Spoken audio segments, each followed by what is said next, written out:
para ayah bunda sekalian yang Allah hadirkan di ruang Zoom ini. Mudah-mudahan semuanya diberikan kenikmatan dan kebahagiaan dalam taat kepada Allah.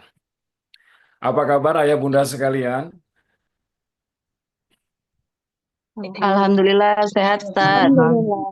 Sehat semuanya, Alhamdulillah bahagia ini, sehat. bahagia. Alhamdulillah sehat. Alhamdulillah. Bahagia, Ustaz. Bahagia. Baik, untuk menunjukkan kebahagiaan kita pada pagi hari ini, tanda syukur kita kepada Allah, silakan lihat ke depan kamera yang on cam begitu ya. Mari kita berikan senyuman untuk saudara yang hadir di kesempatan kali ini. Ya. Senyumannya 2 senti ke kanan, 2 senti ke kiri, ditahan 7 detik ya. Masya Allah ya, indah sekali pagi-pagi kita tersenyum, bahagia, mengawali hari dengan penuh kelapangan hati. Mudah-mudahan rezekinya pun lancar ya pada hari ini. Keluarganya semakin harmonis begitu ya, semakin taat kepada Allah. Amin. Alhamdulillah ya, senyum itu gimana rasanya dengan tersenyum? Ah, enak ya, nyaman ya bunda sekalian. Baik, Bismillah, izin ya pagi hari ini kita sharing pengalaman kami membersamai para murid. Saya sendiri menjadi guru udah 17 tahun, jadi guru, jadi orang tua sudah 10 tahunan begitu ya. Bisa jadi anak ayah bunda sudah lebih dewasa daripada anak saya. Tetapi pengalaman saya jadi guru mungkin itu yang membedakan begitu ya. Hari ini kita belajar ketika anak-anak kita sudah mulai balik nih, anak SMP, anak SMA, maka seperti yang diajarkan oleh Ali bin Abi Thalib, posisi kita sebagai orang tua memposisikan kita dengan anak sebagai seorang sahabat. Hari ini banyak kendala di kota-kota besar, anak ketika mulai SMP nggak mau cerita, nggak mau curhat ke ibunya, ke bapaknya. Lebih asik curhat ke temennya. Ini harus jadi catatan ini nih. Bahaya kalau anak kita sudah mulai dewasa curhat ke temennya. Kenapa bahaya? Karena temennya pasti ngasih inputan yang kurang berkualitas. Coba kalau curhatnya ke orang tua, pasti berkualitas tuh masukan-masukan gitu ya, nasihat. Tapi kalau dari temen, waduh, ini yang bahaya. Kemudian yang kedua, jangan sampai anak tidak menemukan kenyamanan dan keamanan kalau cerita ke orang tua. Sehingga dia harus cari apa ya, sosok yang membuat dia nyaman, aman di luar dari keluarganya. Ini bahaya atau tidak? Bahaya begitu ya. Jadi makin dewasa, ayo menjadi teman yang semakin dekat dengan anaknya. Lihat, dalam Al-Quran, dialog orang tua dengan anak itu dilakukan sampai 17 kali. Dan 14 kali itu dilakukan oleh seorang ayah dengan anaknya. Nah, para ayah ini seneng ngobrol atau tidak dengan anaknya nih? Jangan sampai jadi ayah yang bisu gitu loh. Ibu itu 2 dan orang tua itu 1, jadi 17 itu ya. Jadi yang lebih banyak ngobrol dengan anak seharusnya siapa ketika anak mulai balik? Ayah. Apalagi punya anak perempuan, ayah harus menjadi tempat curhat paling nyaman bagi anak perempuannya. Ketika anak mulai suka lawan jenis, hati-hati cara meresponnya. Salah merespon bahaya. Gitu ya. Tiba-tiba, Bi, tahu nggak kalau aku mulai pacaran, nah, gimana cara ngeresponnya itu? Nah, kalau salah respon, aduh, ini bahaya. Baik, kita akan belajar bersama ya Bunda sekalian. Kalau kita salah respon, satu, nanti anak tidak akan mau lagi curhat ke kita gitu ya, artinya ya kita kehilangan kesempatan membangun bonding, memberikan masukan, memberikan inputan yang berkualitas kepada anak-anak kita, padahal pengetahuan itulah yang akan menentukan bagaimana cara anak kita mengambil sebuah keputusan. Jadi semakin pengetahuan banyak anak kita dapat inputan dari kita, maka cara dia mengatasi permasalahan hidup akan semakin positif dan baik. Kita buktikan ya, ayah bunda sekalian. Soal misalnya nih, ayah bunda sekalian di Jayapura, lagi jalan-jalan ke hutan, tiba-tiba di tengah hutan itu ketemu sama king cobra 6 meter. Oh, lagi berdiri nih king cobranya. Kira-kira apa yang akan dilakukan? Kira-kira apa yang akan dilakukan? Kabur. Kabur. Siapa yang menentukan status kaburnya? Diri sendiri, Ustadz. Diri sendiri. Berdasarkan apa memutuskan itu? Tanda bahaya kah? Berdasarkan pengetahuan yang dimiliki, betul atau tidak? Kita didoktrin Iya. orang tua kita, didoktrin pengetahuan. King Cobra bahaya, kabur. Sehingga kita menentukan status ketika ketemu dengan King Cobra, kabur. Tapi coba, yang ketemu King Cobra si Panji, sang petualang. Apakah statusnya kabur? Tidak. Statusnya apa? Tidak. Konten. Melawan. Konten cuan. Kamera, kamera, kamera, kamera. Wah, lihat. Iya, Kenapa iya, iya, Panji? iya. Kenapa Panji menentukan statusnya jadi konten? Karena pengetahuannya tentang King Cobra. Betul atau tidak? Artinya apa? Betul, Ustadz. Nah, yang menentukan kita memaknai sebuah peristiwa dalam kehidupan kita tergantung pengetahuan yang kita miliki. Kalau pengetahuan kita banyak, maka biasanya kita akan memaknai sesuatu itu selalu positif. Bahkan sesuatu yang tidak nyaman bagi diri kita sekalipun. Misalnya kita diuji oleh Allah.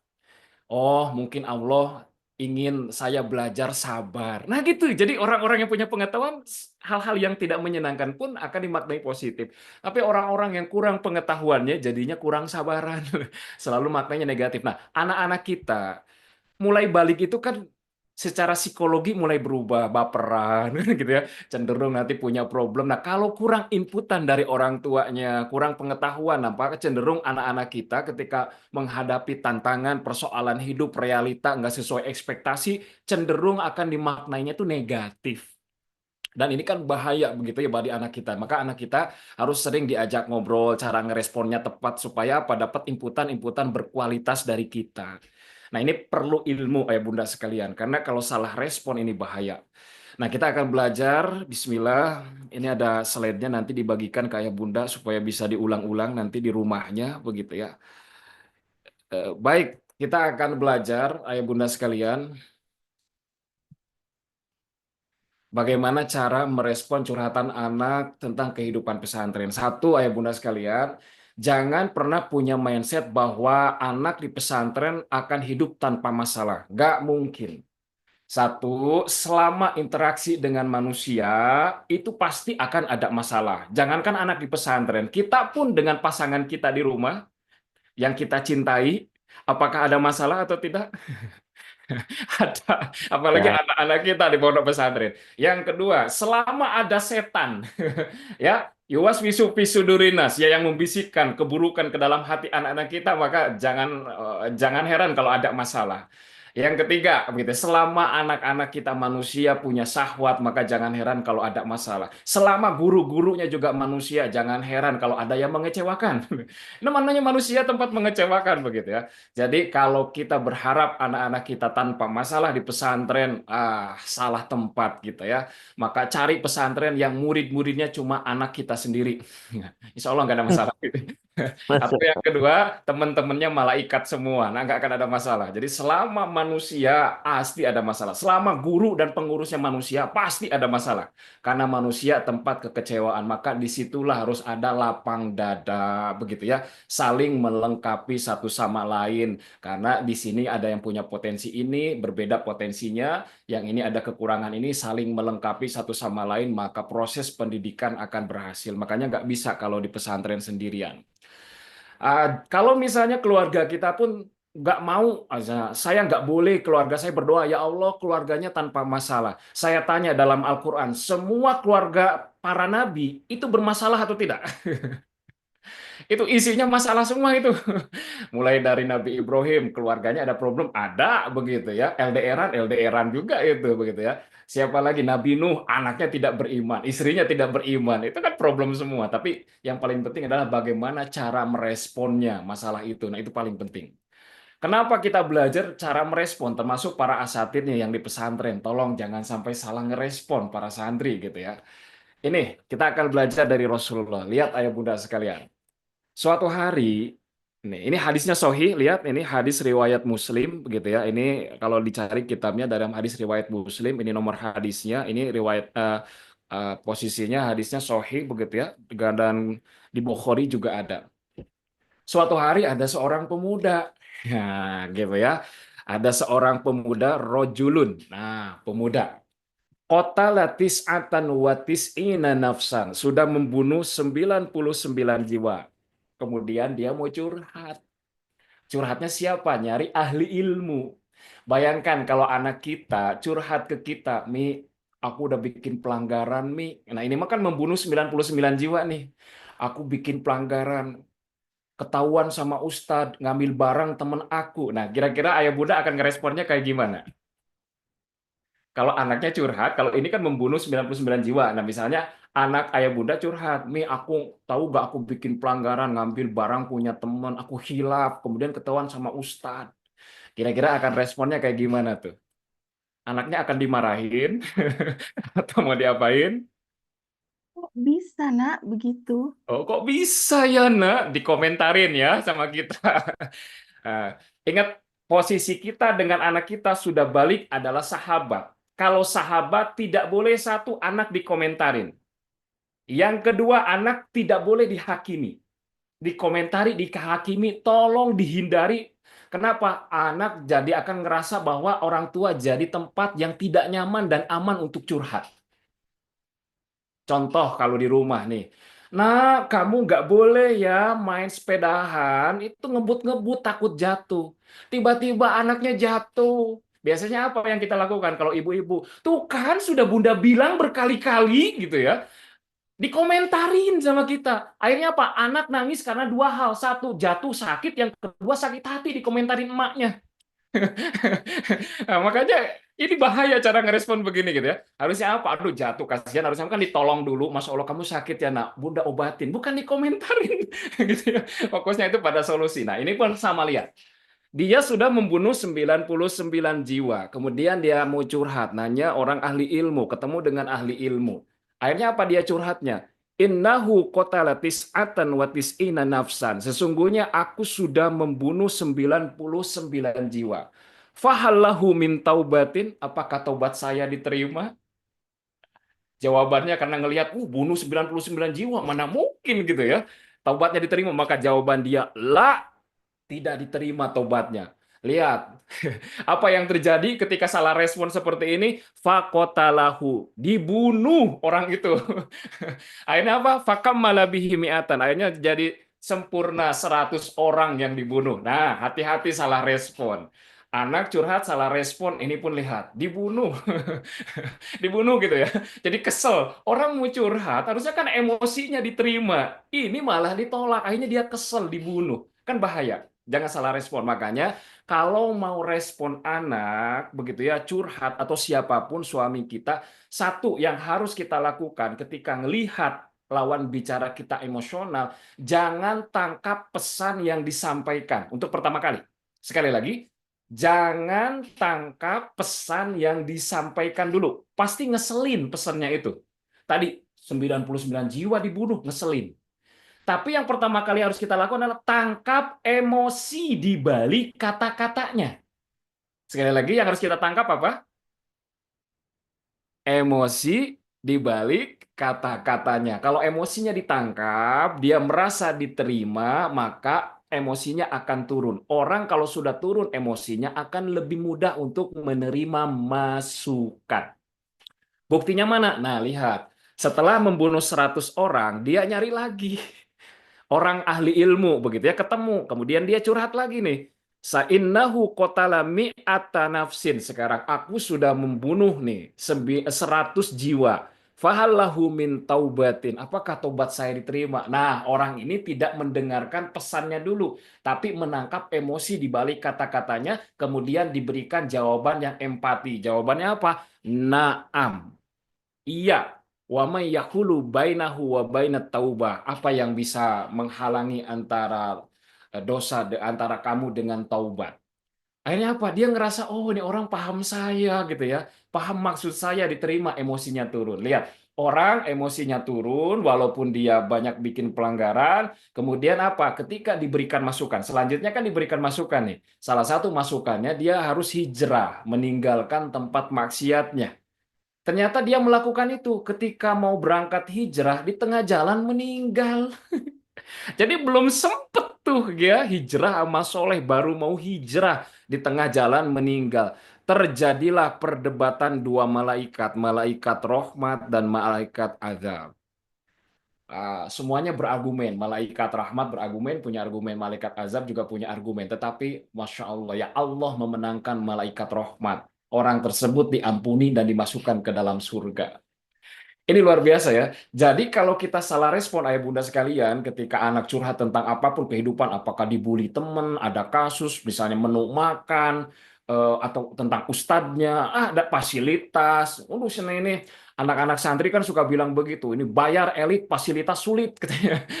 Securhat gitu ya. Ini gimana cara ngerespon yang tepat gitu ya supaya tetap berdaya. Kalau salah respon bisa jadi anak kita makin tidak betah di pesantren. Itu bisa terjadi begitu ya. Minta pindah lah, minta keluar lah, pindah ke sekolah umum lah. Karena salah respon dari kita. Nah, jadi kalau salah respon begitu ya, ini nih. Salah satu penyebab anak tidak move on dari satu kondisi atau perilaku tertentu gitu ya, bahkan cenderung makin tidak lebih baik kayak tadi ya, malah makin membunuh lagi, itu karena orang tua salah dalam merespon. Sekali lagi ya, karena orang tua salah merespon. Contoh, anak cerita, nih aku dibully. Oh, orang tua, siapa yang membuli kamu? Wah, biar Umi labrak. Wah, akhirnya apa? Anak nggak pernah belajar dari masalah itu. Akhirnya anak terus-terusan tidak mampu membela dirinya sendiri ketika terjadi atau terulang lagi kejadian yang sama. Karena salah responnya begitu ya. Kemudian anak merasa kalau ada, oh ternyata cara menyelesaikan masalah itu dengan mengadu, dengan mengadu. Nah, jadi tidak bisa mandiri mengatasi masalahnya. Nah, ini kan bahaya kayak gitu. Nah, gimana cara ngerespon yang berdaya, yang positif gitu ya. Nanti kita belajar. Nah, kita akan belajarnya dari siapa? Kita akan belajar dari Rasulullah ya Bunda sekalian. Nah, gimana cara Rasulullah kalau merespon orang yang curhat? Kita belajar dari Nabi. Nah, nanti kita akan kemudian adopsi cara-cara Rasulullah itu ke dalam sebuah protokol cara merespon curhatan anak tentang kehidupan di pesantren. Nah, coba ayah bunda sekalian di sini. Ada seorang pemuda, anak muda nih, anak balik begitu ya, datang kepada Rasulullah. Kemudian curhat, ya Rasulullah, wahai Rasulullah, idzan li bizina, izinkan aku zina. Coba ini curhatnya minta izin zina. Dan sekali lagi, coba ayah bunda sekalian kalau anaknya telepon pas perteleponan, minta izin. Bun, boleh nggak kalau aku pacaran? Kira-kira akan responnya kayak gimana? Kan mulai suka lawan jenis nih anak SMP. Ini kan normal begitu ya. Coba ketika anaknya cerita ke kita, Bun atau Abi atau Ayah, boleh nggak kalau aku pacaran? Aku suka loh sama cowok itu. Kira-kira akan responnya gimana itu? Ini kalau Nabi kan yang ke Nabi curhatnya itu izin berzina. Kalau anak kita misalnya, boleh nggak kalau aku pacaran? Cowoknya ganteng banget, tahu Mi, hafal Quran lagi gitu misalnya. Ayo kira-kira gimana, Bunda?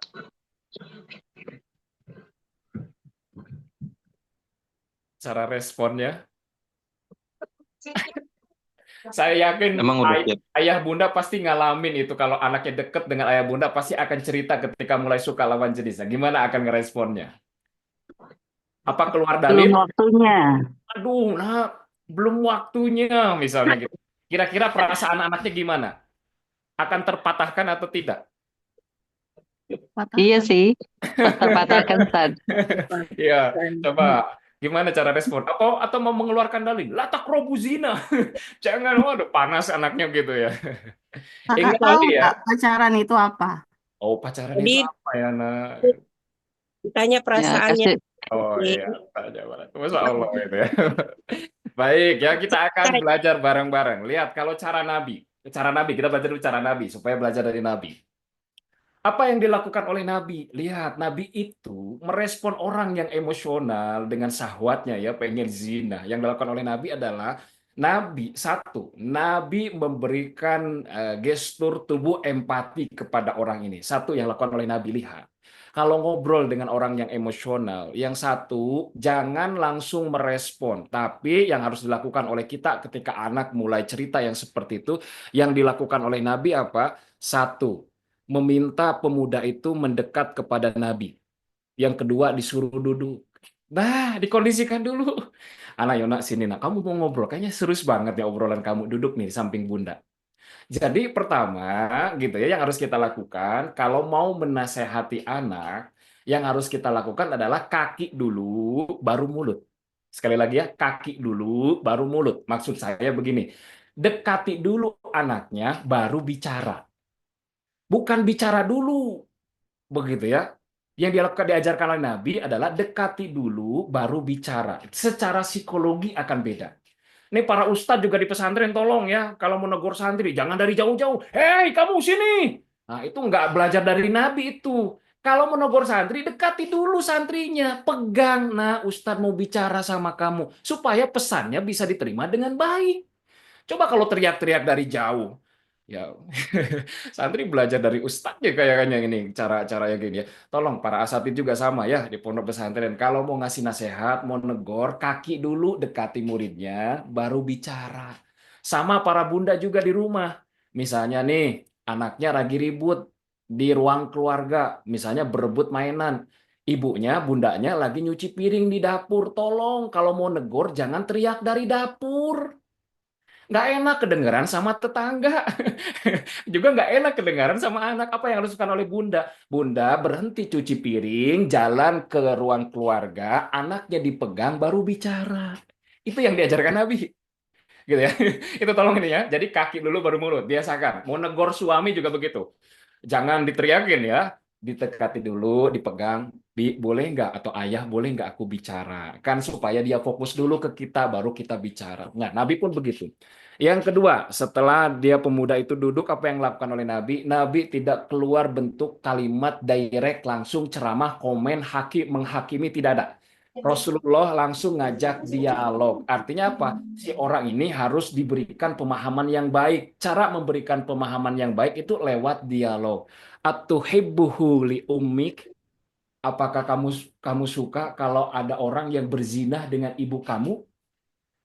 Tuh, cara Nabi itu membuka pikiran orang itu dengan bentuk pertanyaan sehingga apa? Dia tidak merasa dihakimi, tidak dikomentari juga. Ngapain kamu zina? Itu dosa besar. Kalau kita makan gitu ya, langsung dikomentari itu tidak boleh. Jadi diajak dialog. Jadi kalau anak mulai suka dengan lawan jenis, dia cerita ke kita, diajak dialog untuk membukakan pikiran dia tentang yang begitu. Ayah bunda mau dikasih tahu gimana cara ngerespon kalau anak mulai jatuh cinta? Mau dong, Ustaz. Mau. Baik, satu, ayah bunda harus mengapresiasi perasaannya. Satu, alhamdulillah, berarti itu tandanya kamu sudah balik, nak. Itu tandanya kamu normal. Alhamdulillah. Kenapa? Karena justru kalau anak kita sudah balik nggak suka lawan jenis bahaya. Kemungkinannya ada dua. Satu, dia nggak suka dengan lawan jenis.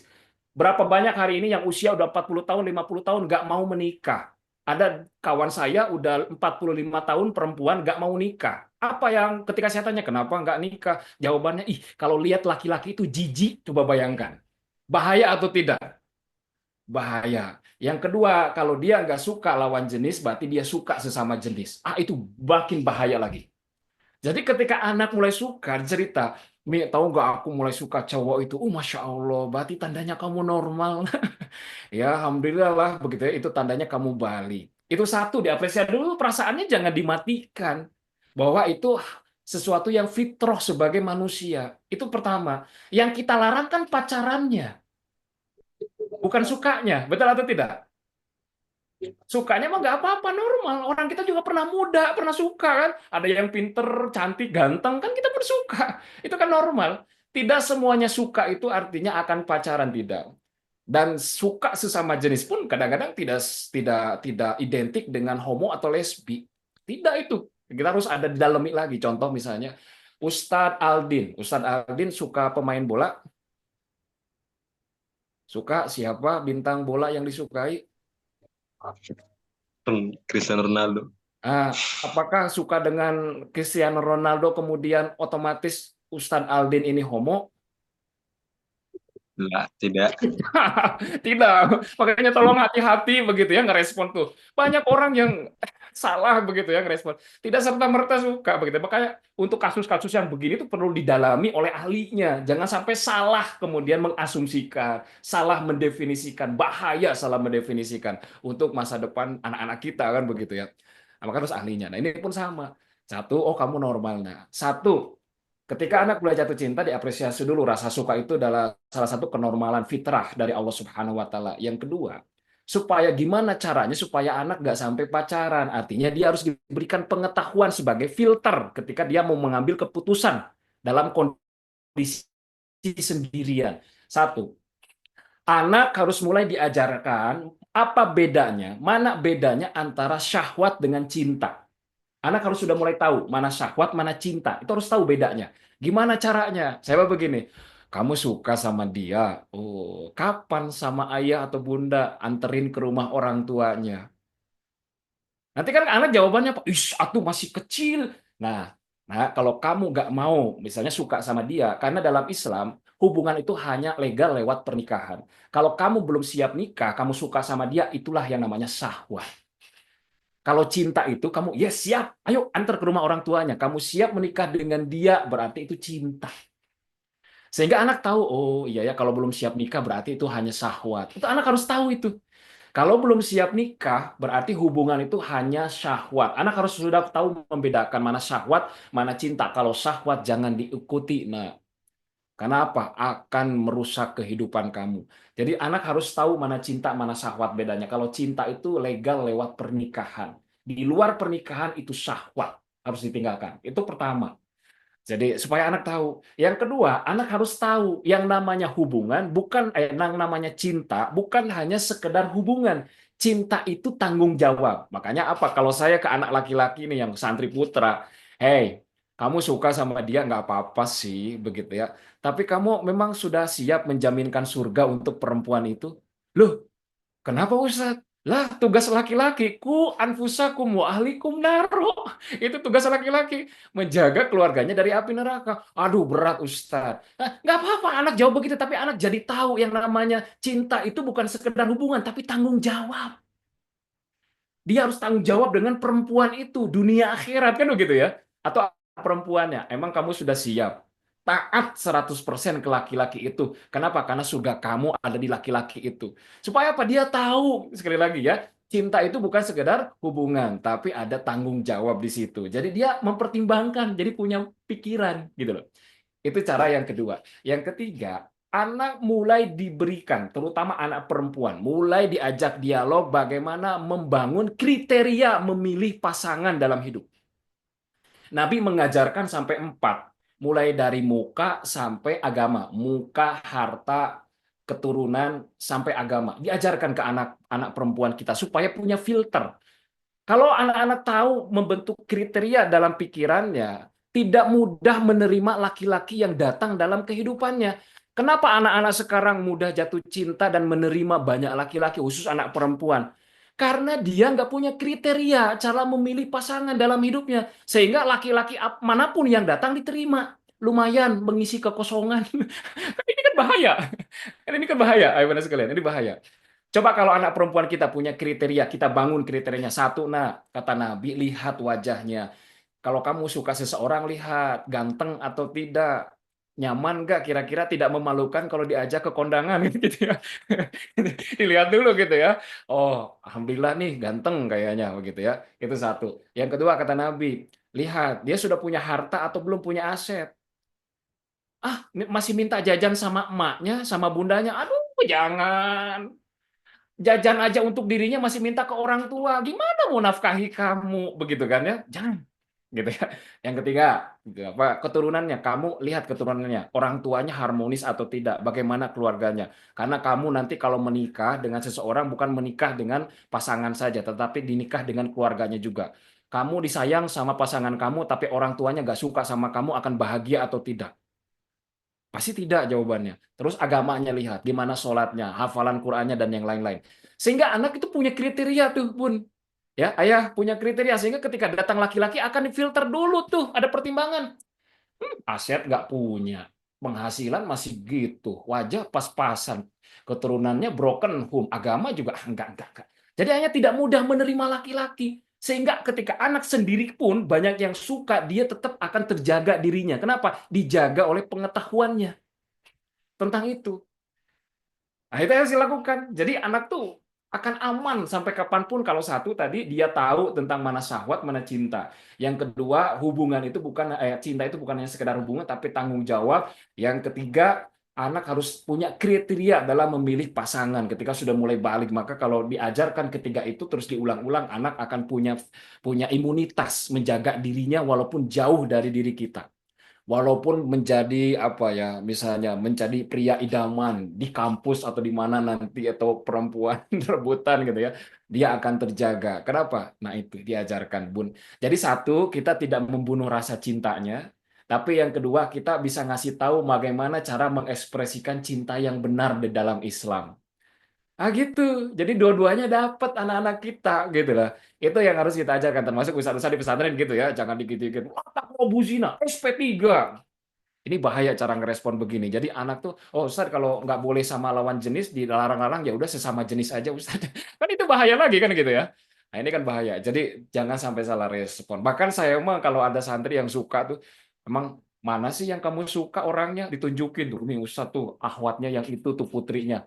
Saya lihat, Masya Allah ya mukanya cantik, kemudian hafal Quran. Oh berarti Pamu sudah punya kemampuan bagaimana menentukan kriteria pasangan yang baik kan gitu ya.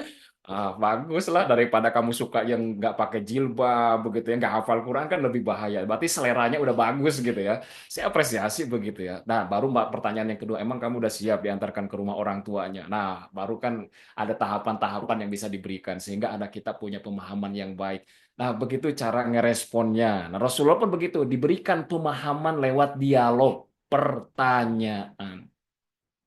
Kalau kita langsung ceramah, menghakimi, mengomentari, nah itu akan terluka. Dia akan terluka. Duh, kalau responnya kayak gitu, tahu begitu mah aku nggak mau curhat sama bunda. Gitu ya. Aku kalau tahu begitu mah responnya aku nggak mau curhat sama ayah. Udah mah mengumpulkan energi ya supaya berani curhat, malah dikomentarin, bukan dipahami. Jadi untuk curhat itu, bunda sekalian, kita mendengarkan untuk memahami ya, bukan mendengarkan untuk menjawab. Rata-rata kita mah mendengarkan untuk menjawab. Anak ngomong langsung dijawab, anak ngomong langsung dijawab. Padahal mah didengarkan dulu untuk dipahami. Oh, anak ternyata dia lagi jatuh cinta, emosional. Oh, berarti yang harus saya sentuh adalah perasaannya dulu, begitu ya. Nah, jadi begitu ya Bunda sekalian. Ini belajar dari Nabi ya, jangan sampai salah. Lihat luar biasa. Yang diajarkan Nabi selanjutnya apa? Kalau kita sudah dialog dengan anak, memberikan masukan kepada anak, maka tidak boleh anak pergi dari hadapan kita dalam kondisi emosional. Itu tidak boleh. Maka anak harus pergi dari kita itu, pergi dari hadapan kita dalam kondisi yang dia merasa puas dengan jawaban kita atau respon kita. Gimana caranya? Yang dilakukan oleh Nabi apa? Lihat, Nabi fawa doa yadahu alai. Nabi langsung memberikan sentuhan. Nah, itu untuk menurunkan emosi supaya dia pergi dari kita tuh dalam kondisi secara emosi sudah stabil. Anak kita dipeluk. Terima kasih ya, nah sudah curhat ke Bunda. Kamu percaya sama Bunda. Mudah-mudahan apa tadi inputan masukan dari Bunda bisa diterima, kamu bisa melakukannya. Itu dipeluk. Dan Nabi itu mendoakan selanjutnya. Nabi didoakan. Mudah-mudahan Allah membimbing kamu ya, nak. Mudah-mudahan kamu tidak sampai salah langkah ya, nak. Didoakan. Jadi bukan pergi begitu aja, begitu ya. Dipeluk dulu, diberikan sentuhan, didoakan. Nah, Nabi begitu. Nabi setelah memberikan masukan kan panjang nih masukannya ya. Nah, dengan bentuk dialog setelah itu Nabi meletakkan tangannya di dada pemuda itu dan didoakan supaya pemuda itu ketika dia pergi dalam kondisi si emosinya itu sudah ke titik kestabilan, ke titik nol begitu ya, tidak emosional lagi. Itu hebatnya Rasulullah begitu ya. Ini hebatnya Rasulullah. Kita akan lihat lagi ya Bunda sekalian ini. Lihat juga nih ada dua contoh yang kami ambil, kita belajar dari Rasulullah. Nah, ini satu lagi nih. Nabi lagi duduk, ini hadisnya sahih juga, ini dari yang meriwayatkan Abu Hurairah, ini di Bukhari, Sahih Bukhari, di Muslim juga ada, ini nomor hadisnya juga ada, silakan bisa dicek. Nah, suatu hari Abu Hurairah itu sedang duduk bersama Rasulullah. Kemudian tiba-tiba datang seorang rojulun. Nah, curhat juga nih. Ya Rasulullah halak tuh. Aduh, ya Rasulullah celaka aku nih. Orang curhat begitu ya, celaka aku ya Rasulullah. Kola malaka, emang ada apa dengan kamu? Kemudian kata Rasulullah, waqa'tu ala imro'ati wa ana shaim. Mohon maaf sekali ya, saya sudah berhubungan dengan istri saya padahal dalam kondisi berpuasa pada waktu itu bulan Ramadan. Coba nih kalau ada yang curhat ke kita, bulan Ramadan, mohon maaf sekali ya, ada santri yang pernah curhat ke saya pagi-pagi di bulan Ramadan.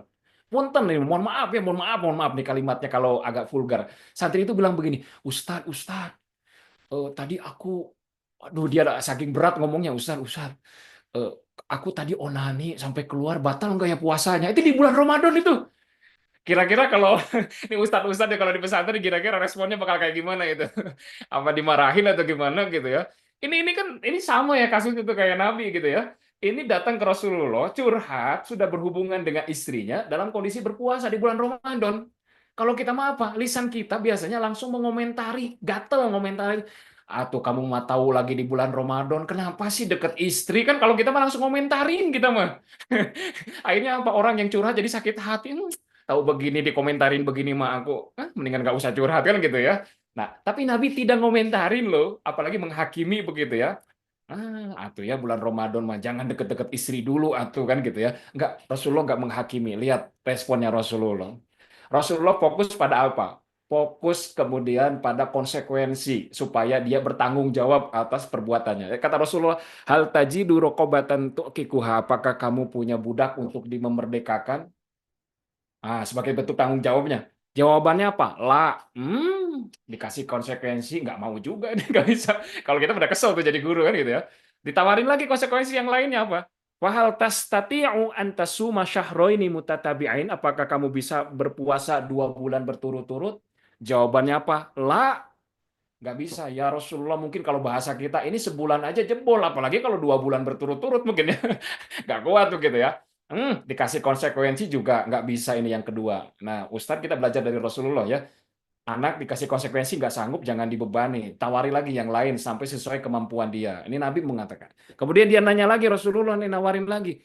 Fahal tajidu it'ama sittina miskina. Apakah kamu bisa memberi makan 60 orang miskin? Jawabannya la. Nggak bisa juga. Sampai Rasulullah diem bingung gitu ya. Dikasih konsekuensi A nggak bisa, kasih konsekuensi B nggak bisa, kasih konsekuensi C nggak bisa. Nabi sampai diem. Tiba-tiba datang seseorang bawa sekeranjang kurma. Kemudian apa? Kata Rasulullah, Aina sa'il, mana tadi yang nanya? Dipanggil lagi sama Nabi. Lihat. Sama Nabi disuruh apa? Si pemuda tadi disuruh sodakoh pakai kurma yang tadi sekeranjang ada orang bawa. Bukannya langsung berangkat, dia dibagikan itu kurma. Dia malah nanya. Dia jawab apa coba? Wallahi ya Rasulullah, tidak ada yang lebih fakir di Madinah ini selain keluarga kami. Coba bayangkan. Udah bikin kesalahan, miskin lagi kan gitu ya. Udah bikin kesalahan, nggak mau dikonsekuensi, miskin lagi kan gitu ya. Kalau kita mah langsung komentar begitu kali ya gitu ya. Kamu nih udah dikasih beasiswa, bikin pelanggaran, miskin lagi gitu kan. Kalau kita langsung komentar kayak gitu, sinis. Nabi tidak. Apa yang dilakukan oleh Nabi ketika mendengar jawaban curhatan dari si pemuda itu? Fadohikan Nabi. Rasulullah sampai ketawa. Nah, Rasulullah itu dengan ketawa. Ya Allah, ya Rabb. Ini mungkin kalau bahasa kita nih aneh orang gitu. Sampai ketawa. Tetapi luar biasanya Nabi apa? Kata Nabi, ya sudah, bawa sekeranjang kurma ini dimakan buat keluarga kamu. Lihat, Masya Allah, udah bikin kesalahan, nggak siap diberikan konsekuensi, begitu ya. Miskin, tapi Rasulullah justru dikasih bonus bawa kurma buat keluarganya. Itu hebatnya Nabi. Kalau kita mah apa jadi guru kadang-kadang nih di pesantren. Ustaz, kira-kira hukuman apa yang bisa membuat santri jerah? Ya Allah, belajarnya dari siapa? Nabi nggak ngajarin. Gitu ya. Tolong jangan sampai para murid benci Quran, benci ustadz, benci pesantren gara-gara akhlak ustadznya, akhlak gurunya, gitu ya. Nggak ada kasih sayang di dalamnya. Tetapi bukan berarti tidak ada hukuman. Hukuman tetap harus ada karena Nabi pun tegas dengan hukuman. Nah, kapan diberikan hukuman itu ada kajiannya lagi kan gitu ya. Tetapi cara ngerespon tuh Nabi itu luar biasa, lembut, penuh kasih sayang, memudahkan begitu. Sehingga orang tuh seneng dengan Islam. Oh, Islam itu solutif. Oh, Islam itu memudahkan ya, tidak memberatkan begitu loh.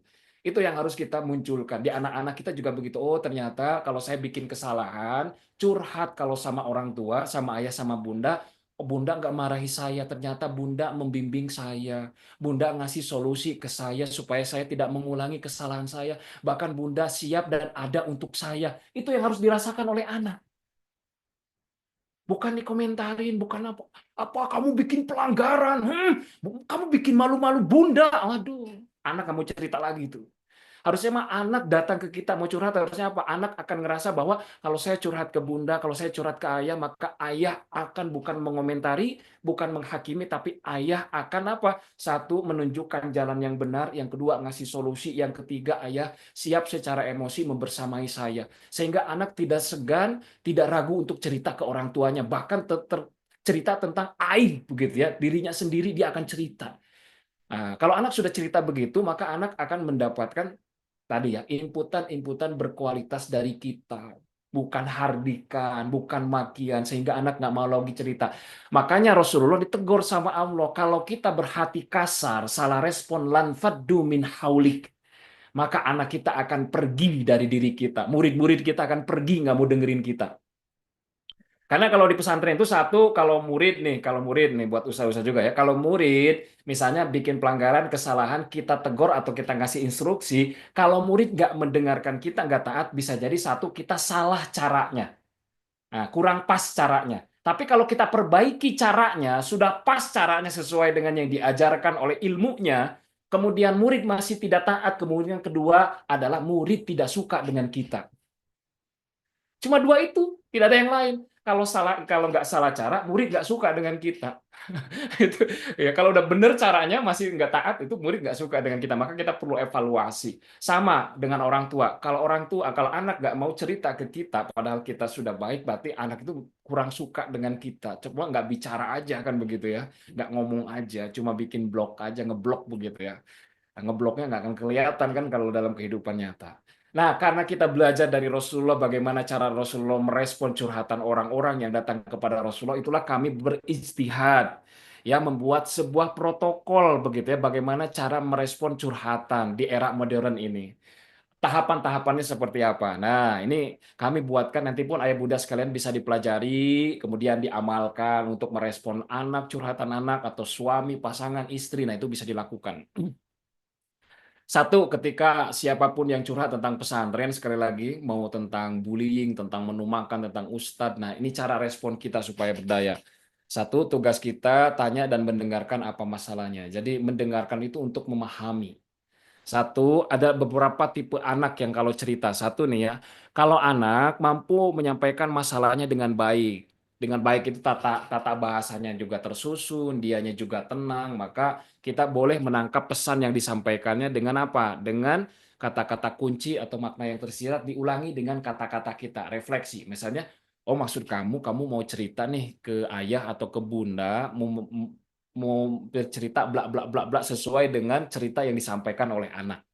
Jadi direfleksikan sampai anak itu kemudian menjawab iya, berarti pemahaman kita tentang masalahnya itu sama.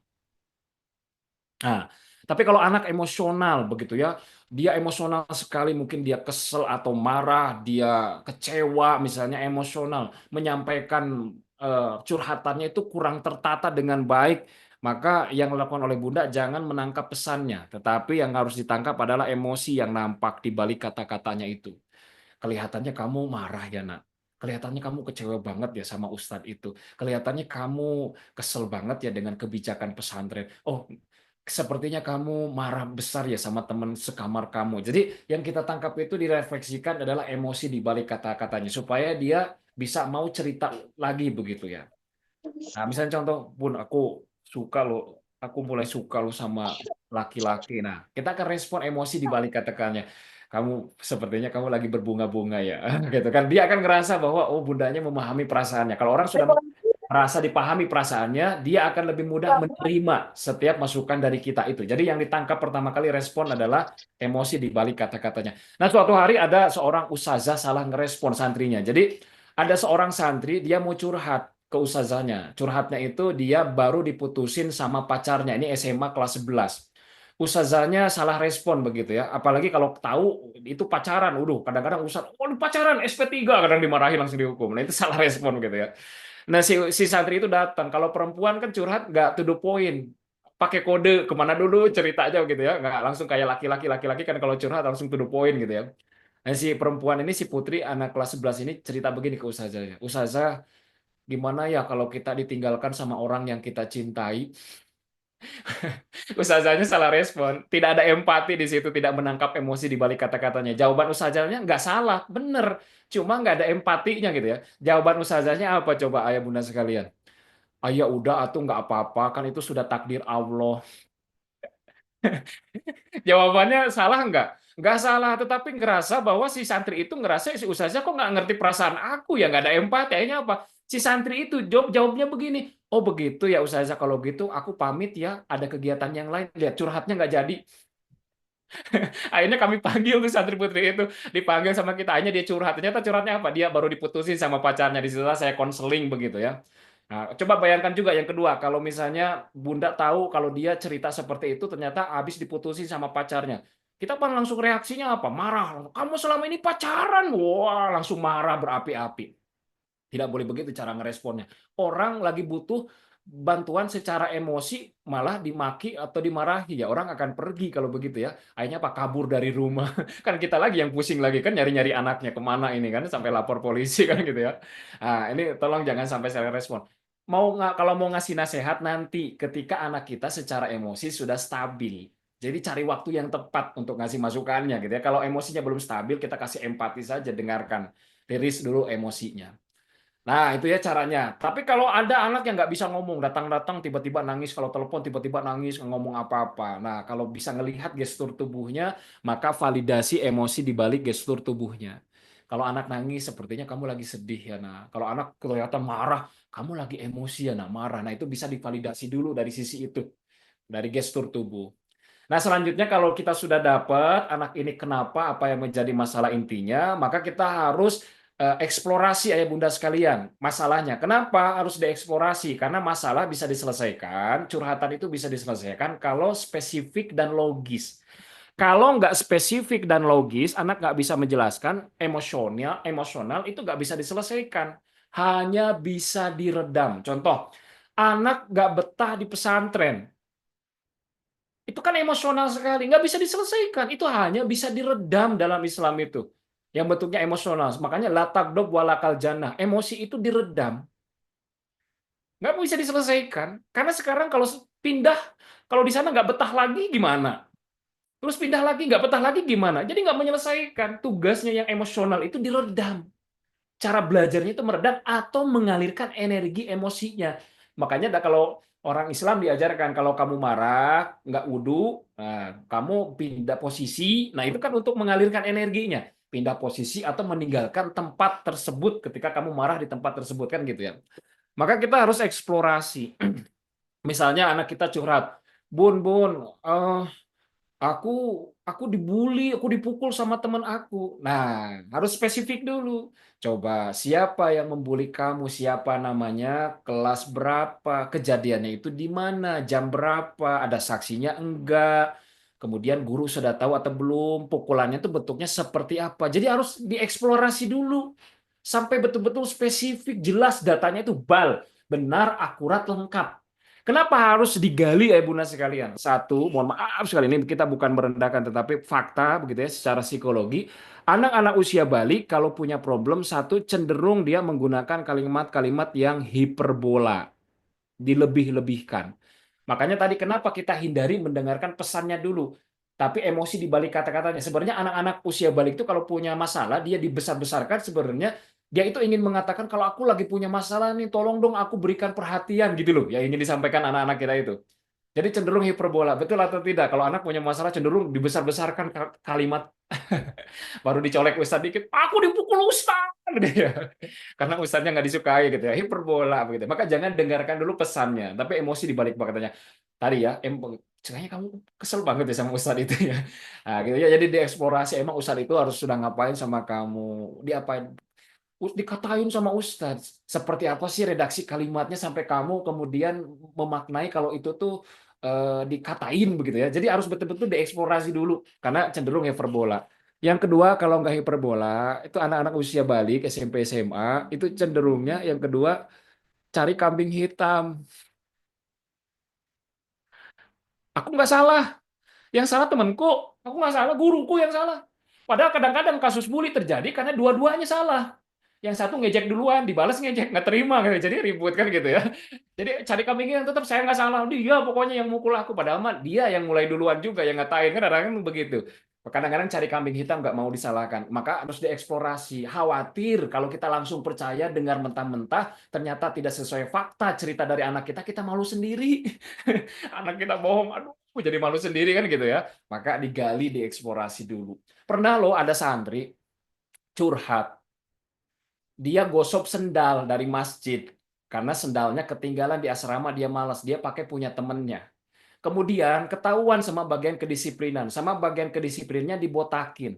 Coba kalau Bunda dengar cerita anaknya dibotakin gara-gara gosok sandal, itu akan marah atau tidak?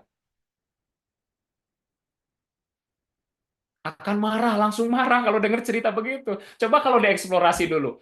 Emang sendal siapa yang kamu gosok? Sendal Ustadz Ayub. Ya iya mana digondol ya. Kamu kamu kuali, kamu nggak sopan ngambil sendal kiai kan begitu ya. Sendal kiai dia gosok kayaknya. Ya, bisa jadi kan begitu kejadiannya kan begitu ya. Ya cuma kadang-kadang kita nggak mau mengeksplorasi, jadi langsung ditelan mentah-mentah sehingga kita langsung emosi, marah-marah, melabrak begitu ya, persekusi dan yang lain-lain. Nah, ini jangan sampai terjadi kan begitu ya. Jangan sampai terjadi.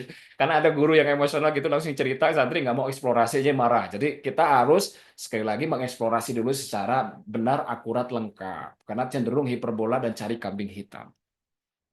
Begitu ya. Nah, setelah itu ketika anak dieksplorasi, tolong ada respon empati ya. Masya Allah, pasti berat ya kalau kejadiannya seperti itu. Nah, itu empati itu kayak gitu ya. Supaya anak merasa didengarkan, diterima secara emosi, dan dorongan minimal. Ayah bunda sekalian tahu dorongan minimal kayak gimana? Ngangguk-ngangguk. Oh, Masya Allah, iya. Lalu kayak gimana? Ekspresif. Supaya anak ngerasa didengarkan. Nah, ini buat para ayah juga sama. Kalau istrinya lagi curhat, nah pakai dorongan minimal. Kalau nggak mau dengerin curhatannya, istri jadi ngerasa didengarkan. Walaupun kita malas dengerinnya misalnya, pakai dorongan minimal. Masya Allah Umi, Masya Allah Bunda, ya Allah, pasti berat ya di posisi Bunda, ya Allah. Lalu apa yang dilakukan oleh Bunda? Cuma gitu-gitu doang. Itu seneng tuh para ibu didengerin begitu curhatannya. Gitu ya. Dorongan minimal gitu ya. Banyak menyelamatkan keluarga itu yang mau cerai-cerai nggak jadi gitu ya. Dengan dorongan minimal gitu ya. Istrinya jadi ngerasa didengarkan suaminya kan gitu ya. Kadang-kadang istri kan hanya butuh didengarkan ya, nggak butuh solusi kan. Betul, para bunda kadang-kadang curhat ke suami kan nggak nyari solusi kan, kadang-kadang hanya ingin didengerin aja kan, hanya rilis emosi kan ya. Nah, para suami kalau mau tetap istrinya cinta gitu ya, pakai dorongan minimal, Masya Allah. Itu teknik yang saya gunakan itu ketika saya pulang dari luar kota capek, 3 hari dari luar kota pulang, kebutuhan saya apa? Kebutuhan saya istirahat, tapi kebutuhan istri saya apa? Cerita ke saya. 3 hari ditinggalkan seperti apa itu rumah, anak-anak kayak gimana, ada tetangga, oh tuh cuma kejadian diceritain kan gitu ya. Tapi saya sebagai suami kan harus ngalah gitu ya, dengerin dulu istri. Tapi kan saya nggak punya energi lagi untuk dengerin curhatan berjam-jam begitu ya. Udah capek, udah lelah, pengennya kan tidur. Tapi saya gunakan dorongan minimal gitu. Masya Allah Umi, ya Allah, ya Rob, seperti itu ya Mi. Berat ya Mi, padahal saya nggak dengerin ceritanya, cuma pakai teknik itu aja. Tapi kan isi saya jadi ngerasa didengerin ya. Setelah itu, gimana sekarang Mi setelah cerita? Udah nyaman sekarang perasaannya? Oh lebih enak. Ayo udah kalau gitu kita makan aja di luar yuk. Diajak makan. Dan besoknya ketika ditanya, Bi, Nggak usah makan tuh. masih inget gak cerita tadi malam? Aduh, saya nggak inget sama sekali karena saya nggak dengerin ceritanya gitu. Tapi waktu itu saya cari sampaikan ke istri saya, ya sudah malam aduh capek banget begitu ya, jadi nggak fokus begitu ya. Kalau mau cerita lagi boleh, ayo kita makan di luar sambil kamu cerita lagi. Tapi kan istri ngerasa begitu ya didengarkan. Makanya para bunda kalau mau curhat ke suami, jangan ke yang lain, laki-laki yang lain, nggak usah. Kenapa jadi? Kenapa? Kata Karena sosial. suami itu tempat curhat yang aman. Kenapa dibilang aman? Insya Allah nggak akan ember kalau curhat ke suami. Kenapa? Karena didengerin juga enggak. Dia marah-marah, dia marah-marah. Gitu ya. Didengerin juga enggak, kata guru saya begitu ya. Kalau kalau curhat ke suami didengerin juga enggak, paling coba iya iya tapi coba tanya lagi. Tadi curhat apa gitu, kadang-kadang enggak ngeh gitu ya. Dia marah-marah. Jadi aman. Begitu ya, Bunda, ini mah selingan aja biar enggak ngantuk nih. Nah, kalau sudah direspon seperti itu, Saya anak-anak, saya maka ya anak-anak. Bunda sekalian, kan tugas kita tadi, tugas orang tua ketika anak mengalami masalah atau tantangan, tugas kita bukan mengintervensi, mengambil alih. Begitu ya, masalah anak oleh kita karena kasihan. Maka anak tidak belajar apapun, maka anak mulai diajarkan bagaimana kita pastikan anak-anak kita mampu mengatasi masalahnya secara mandiri, itu tugas kita. Semakin anak dewasa, itu harus semakin lepas ketergantungan bantuan dari orang tua. Itu yang harus kita lakukan. Jadi semakin dewasa harus semakin lepas ketergantungan bantuan dari orang tua. Itu yang harus kita lakukan. SMP, SMA itu harus semakin lepas ketergantungan dari orang tuanya. Dia harus mulai bisa hidup di kakinya sendiri, menyelesaikan masalahnya secara mandiri. Itu yang harus kita ajarkan. Bagaimana setiap dia curhat, maka apa yang harus kita lakukan? Bagaimana mengajarkan merumuskan solusi. Satu, cara merumuskan solusi kalau anak curhat. Satu, mengetahui radius masalah dulu. Tolong Bun atau Ayah, kalau anak curhat ditanya dulu. Ayah dan Bunda boleh tahu nggak kalau kamu sudah cerita kepada siapa saja tentang permasalahan ini? Ditanya dulu. Khawatir. Apa yang dikhawatirkan? Anak kita itu cerita ke kita ini bukan orang yang pertama. Kita tuh orang yang ketiga misalnya. Anak mencari jawaban alternatif. Bisa jadi kecewa dengan jawaban orang yang dicurhati sebelumnya. Jangan sampai kita memberikan jawaban yang sama begitu ya. Anak kecewa dengan kita. Jadi tanya dulu, kamu sudah cerita ke siapa masalah ini? Oh belum cerita ke siapa-siapa, baru ke Bunda. Tolong respon. Tadi ya terima kasih ya sudah percaya sama Bunda. Nah itu ya dikuatkan. Terus ditanya juga kalau udah cerita ke orang, tanya. Terus apa respon dari beliau? Apa rekomendasi beliau? Terus apa yang menjadi kendala atau keberatan kamu tidak bisa mengikuti masukan dari beliau? Jadi digali dulu tuh.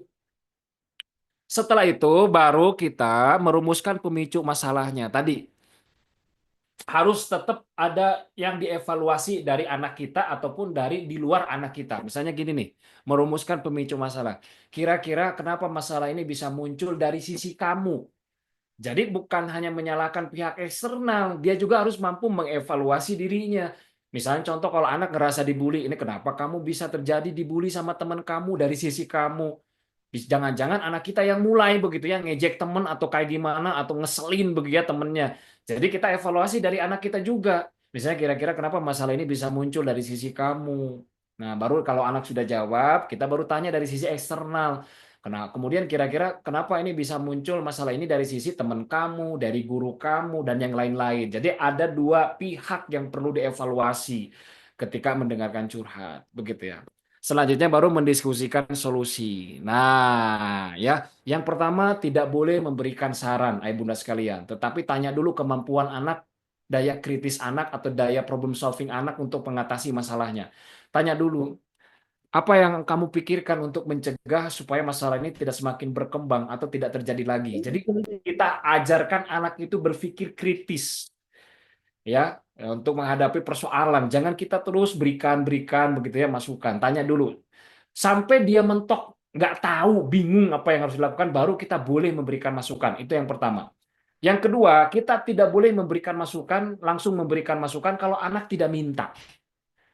Berarti anak aman, dia masih bisa mengatasi masalahnya secara mandiri. Artinya dia cerita ke kita hanya ingin rilis emosinya saja. Cuma pengen curhat, butuh butuh apa ya, dukungan secara emosi aja gitu ya dari orang tua untuk menguatkan dia gitu ya.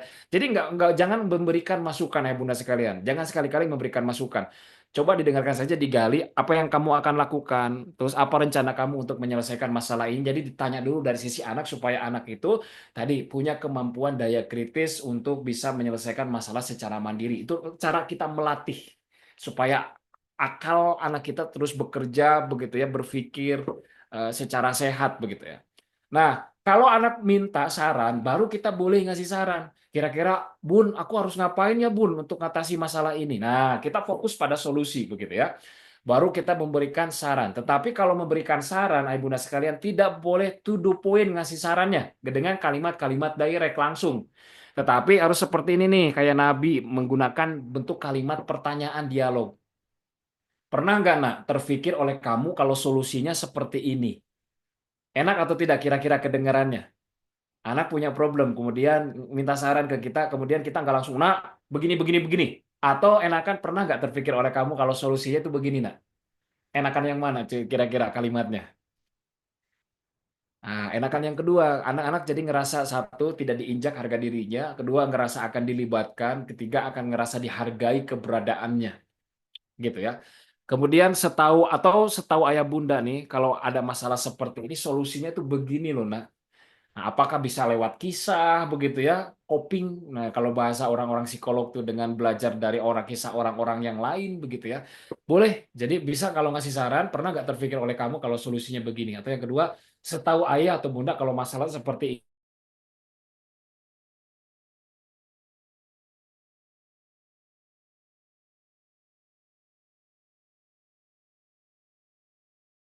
asesmen resiko, karena setiap keputusan itu mengandung resikonya. Misalnya kalau kamu mengambil keputusan seperti ini, kira-kira resiko apa yang akan kamu hadapi?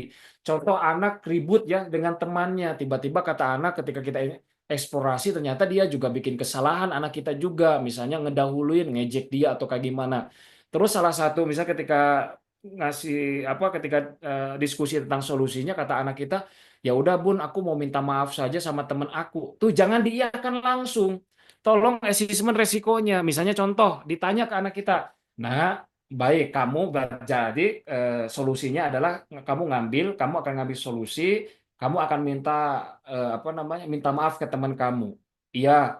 Nah, kira-kira misalnya nih resikonya adalah kalau misalnya kamu minta maaf ke teman kamu, terus teman kamu nggak mau memaafkan kamu, apa yang akan kamu lakukan? Nah itu harus supaya apa? Ketika kejadian begitu ya, anak ke teman yang tidak memaafkan, dia nggak baperan, dia nggak marah. Coba kalau langsung dia kan, oh bagus kamu minta maaf sama teman kamu, tiba-tiba besoknya minta maaf nggak dimaafin sama temennya, kan dia akan ngeluh lagi gitu. Tuh kan Bun, gara-gara disuruh bunda minta maaf, aku nggak dimaafin, aku malah malu kan gitu ya. Jadi masalah baru itu. Jadi masalah baru begitu ya. Sehingga ketika sebelum anak mengambil keputusan, itu harus kita bicarakan dulu tuh resiko yang kemungkinan akan terjadi. Termasuk kalau kamu cerita ke Ustadz, terus kemudian sama Ustadz diberikan hukuman, kira-kira apa yang akan kamu lakukan? Kan pasti ada saja resiko begitu kan? Karena nggak semuanya Ustadz itu kemudian bisa meresponnya berdaya kan, positif. Nah itu bisa jadi gitu loh. Semua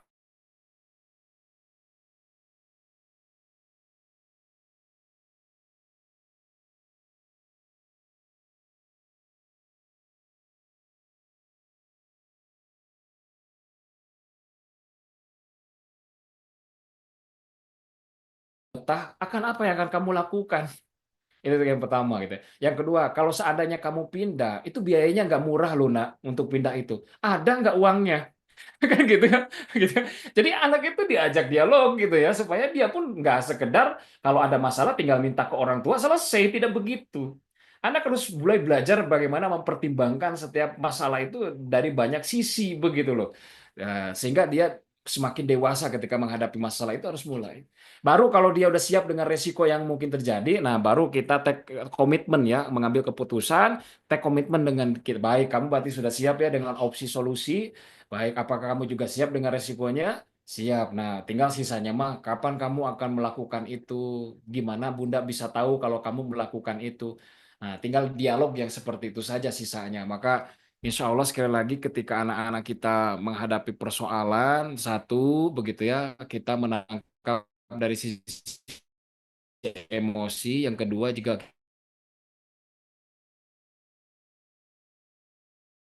persoalan gitu ya.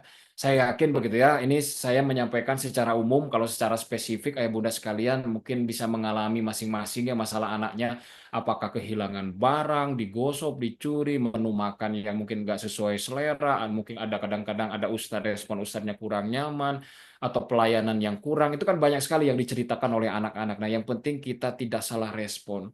Kalau kita salah respon sekali lagi ini bahaya. Contoh misalnya anak ayah bunda sekalian misalnya cerita kepada kita tentang apa ya, anak cerita tentang kekecewaannya terhadap pesantren atau terhadap seorang guru. Kalau kita salah respon, malah menambahi atau mengiyakan gitu ya. Wah, iya ya kita udah bayar bayar tinggi, tapi kok begitu pelayanannya. Nah, saya yakin kalau respon kita seperti itu, maka mulai saat itu juga anak akan semakin tidak betah di pesantren. Itu. Yang kedua, anak semakin tidak punya rasa hormat dengan guru-gurunya. Nah, tapi tugas kita apa? Walaupun mungkin kita ngerasa iya, kita kecewa, tapi tugas kita adalah menetralisir. Masa sih, nah, mungkin ustadznya lagi capek kali, nak. Mungkin ustadznya lagi banyak kerjaan. Nah, nanti setelah respon ke anak begitu, nah baru kalau memang mau tabayun, mau mengklarifikasi, ya kita tinggal telepon ustadznya yang menyampaikan baik-baik. Kan begitu ya. Jadi hati-hati dengan sekali lagi dengan respon. Kalau salah respon, anak cenderung tidak bisa lebih baik kondisinya dari kondisi sebelumnya. Baik, itu saja ya Bunda yang bisa disampaikan pada pertemuan kali ini. Begitu, mudah-mudahan ini bermanfaat karena sekali lagi anak sudah mulai balik itu sudah mulai suka curhat begitu ya. Jangan sampai kita salah merespon curhatan apapun itu begitu ya, supaya anak-anak tetap percaya, tetap aman kepada kita. Bahkan saya ketika baca beberapa hadis itu kadang-kadang sedih begitu ya, atau kadang-kadang saya mengevaluasi diri saya sebagai seorang guru begitu ya. Sering salah respon kepada murid yang itu mungkin dosa saya begitu ya, maka saya harus perbaiki dengan ilmu begitu. Rasulullah itu luar biasa, setiap murid-muridnya para sahabat punya masalah bahkan termasuk aib yang dilakukannya itu selalu curhatnya ke Rasulullah. Saya kadang-kadang merenung kalau nggak ada murid yang curhat ke saya, jangan-jangan murid itu nggak percaya dengan saya. Saya dianggap menjadi sosok yang tidak aman untuk tempat mereka curhat. Itu saya sedih gitu ya. Kenapa? Karena Rasulullah itu semua orang curhat, bahkan tentang aibnya curhat. Artinya apa? Semua orang percaya dengan Rasulullah. Kalau cerita kepada Rasulullah tadi bukan dihakimi, bukan dikomentari, tapi diberikan solusi yang manusiawi oleh Rasulullah, sehingga orang itu senang curhat kepada beliau. Nah, ini yang harus kita lakukan begitu ya sebagai orang tua. Kita mengevaluasi jangan sampai sekali lagi anak kita merasa tidak aman dan nyaman kalau curhat ke orang tuanya gara-gara kita sering salah respon. Baik, sebagai Bunda sekalian itu yang bisa disampaikan. Saya kembalikan kepada Ustadz Aldin. Tafadol. Oke, syukron Ustadz. Jazakumullah khair sudah memberikan materi kepada kita semua. Semoga materi ini bisa bermanfaat dan bisa diimplementasikan dalam kehidupan keseharian kita. Masya Allah. Ini boleh nggak ini Ustadz? Kita buka sesi tanya jawab Ustadz. Oh, boleh silakan. Tafadol. Mungkin bagi para ayah bunda yang ingin bertanya bisa langsung di lewat mic-nya langsung dinyalakan atau bertanya di kolom komentar di chatnya. Monggo ayah bunda jika ada pertanyaan.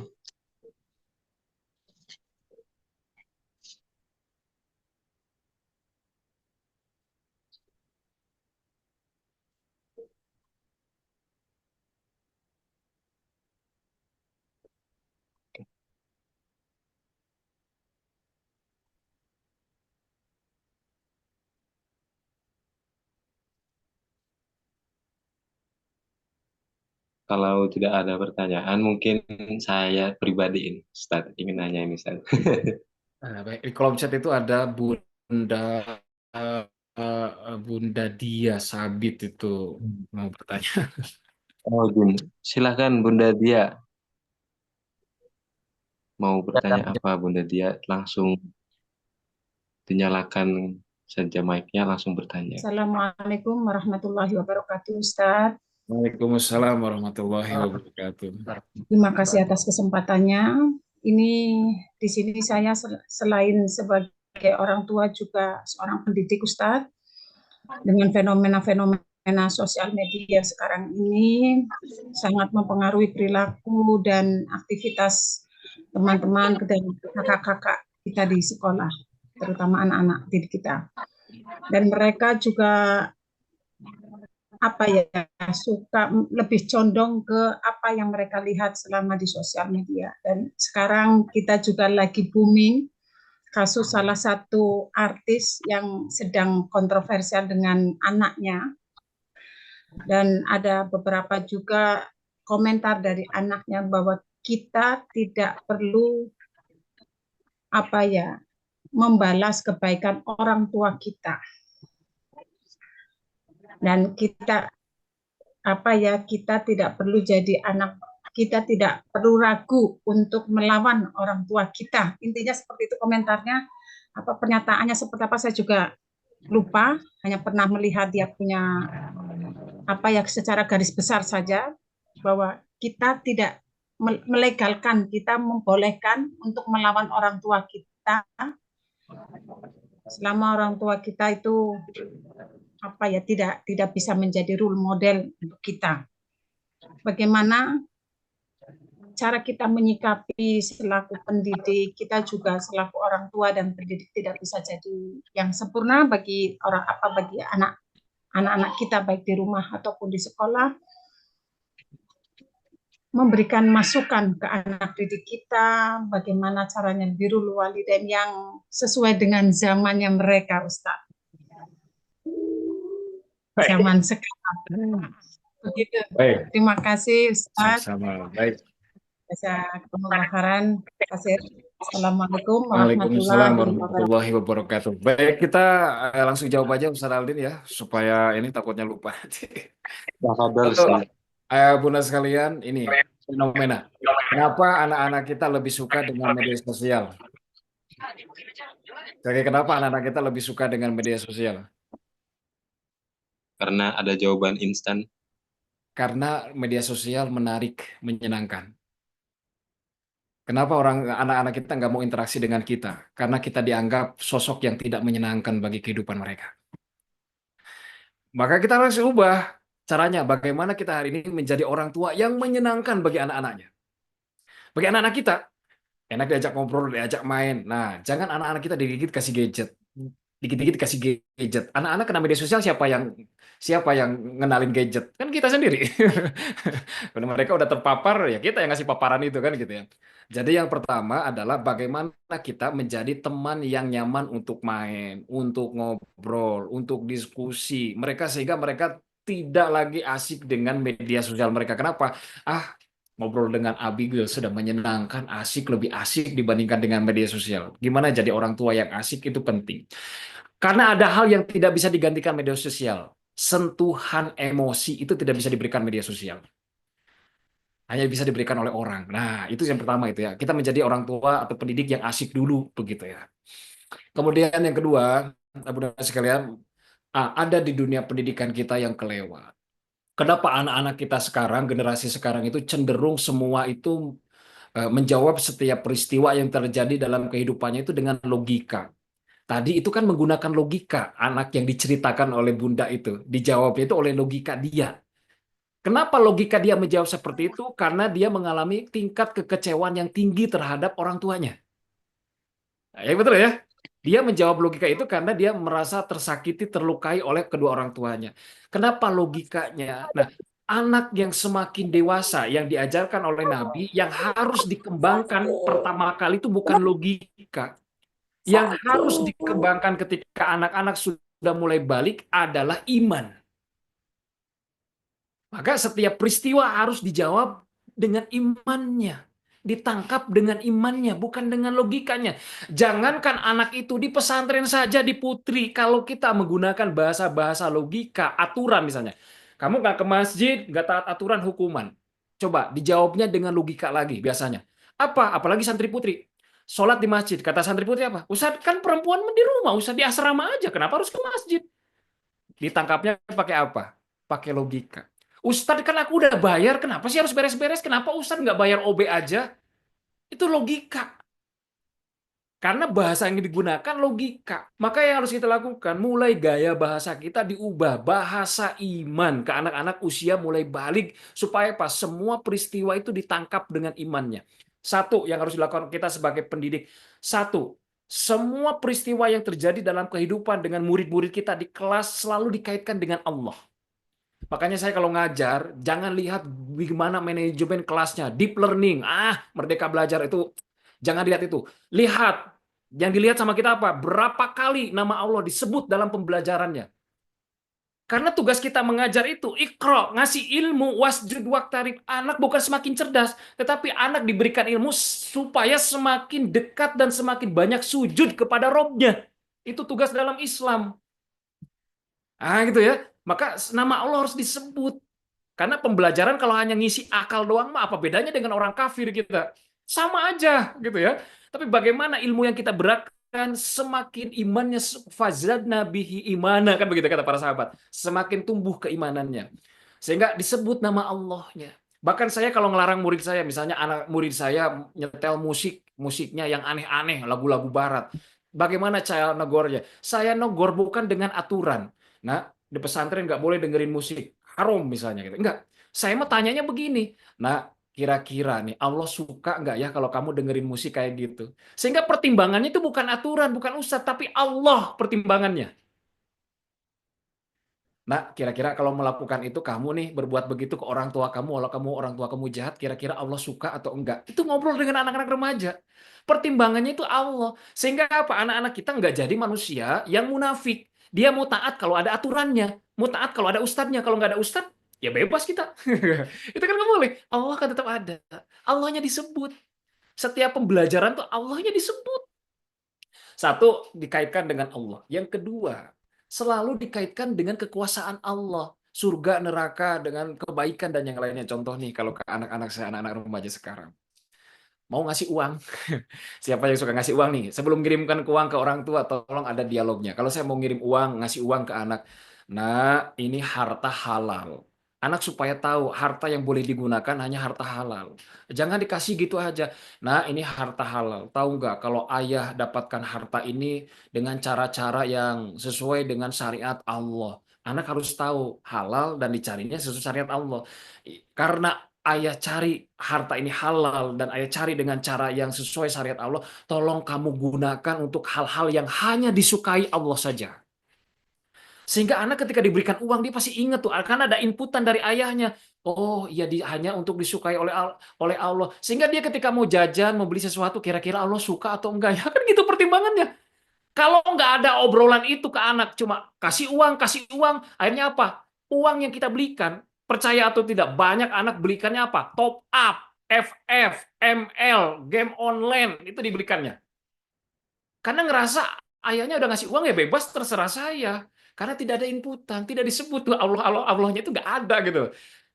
Hanya disukai oleh Allah. Anak saya pun nanya, ya aku mau beli ini, Allah kira-kira suka nggak ya kalau nah cirinya Allah suka itu satu lihat ada logo halalnya enggak dari MUI. Oh ada halal lah berarti Allah suka itu halal.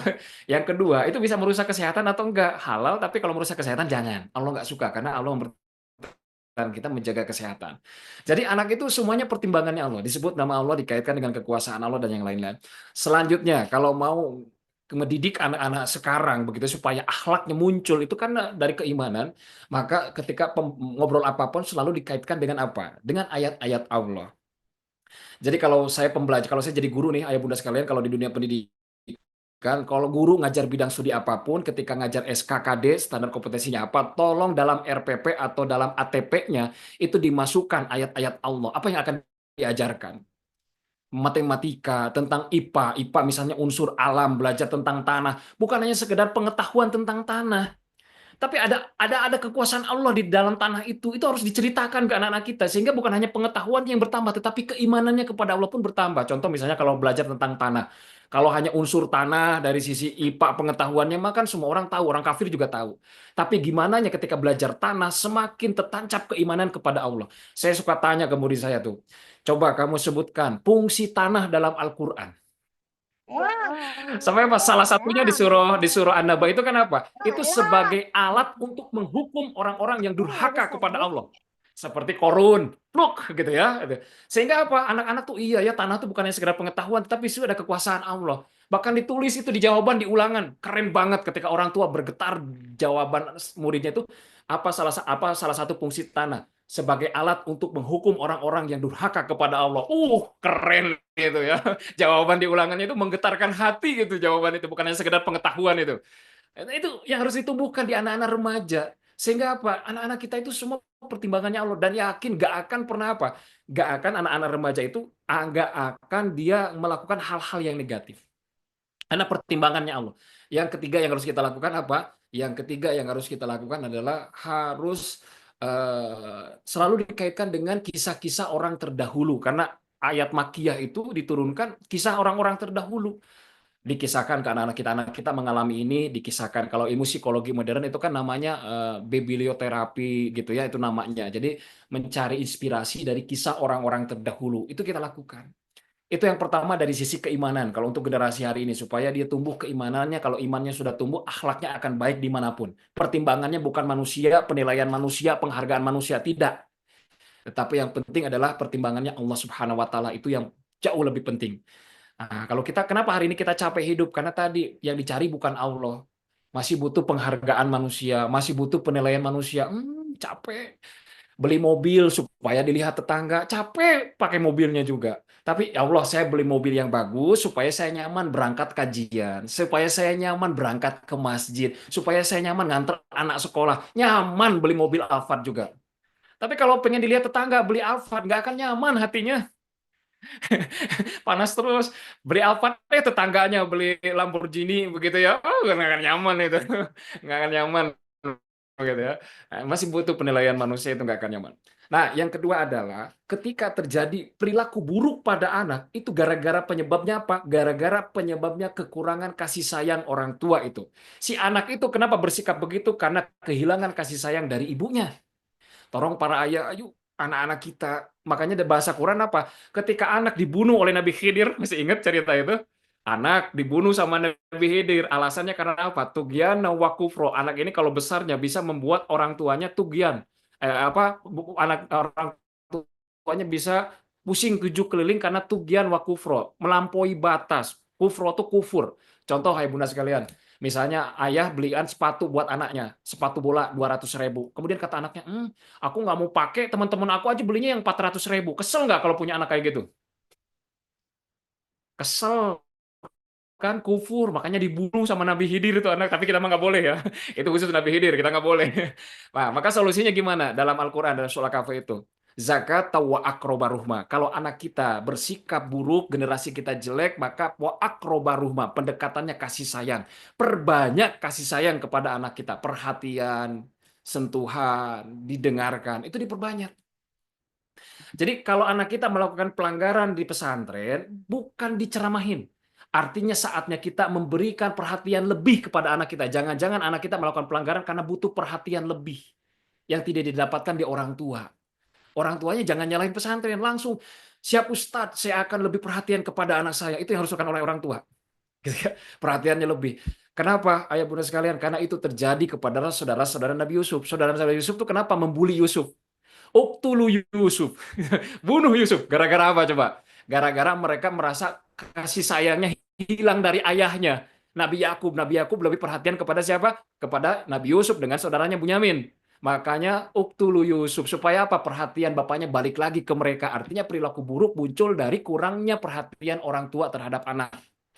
Ini kan muncul begitu perilakunya, siapa yang disalahkan? Jangan salahkan anaknya, salahkan emaknya. Kurang perhatian, nih dosa emaknya juga kan gitu ya. Itu emaknya kurang perhatian, karena itu terjadi. Maka tolong perhatian lebih kepada anak-anaknya, jam perteleponan, telepon.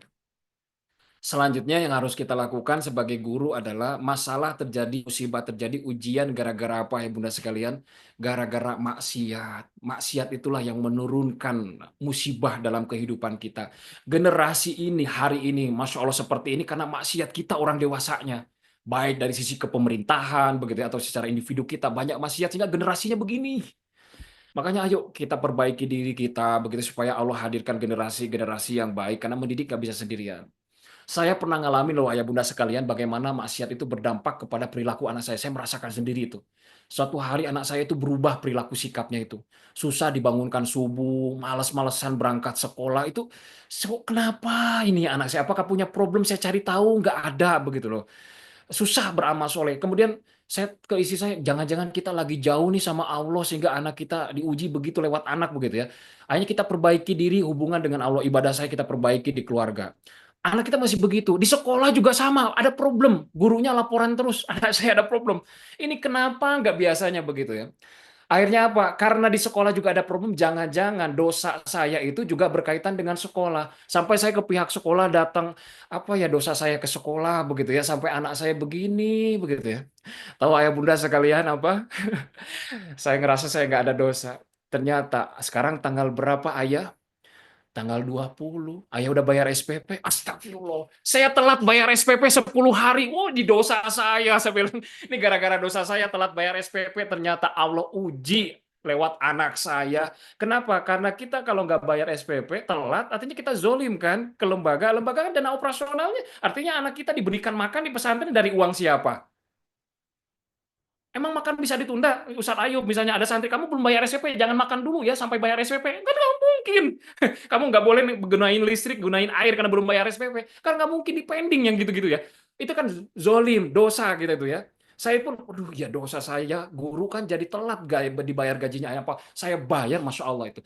Ketika saya bayar itu bahkan jadi 2 bulan jadi bayarnya itu, biar bulan depan nggak lupa saya bayar langsung. Masya Allah, itu dengan sendirinya anak saya, itu lebih mudah untuk saya arahkan.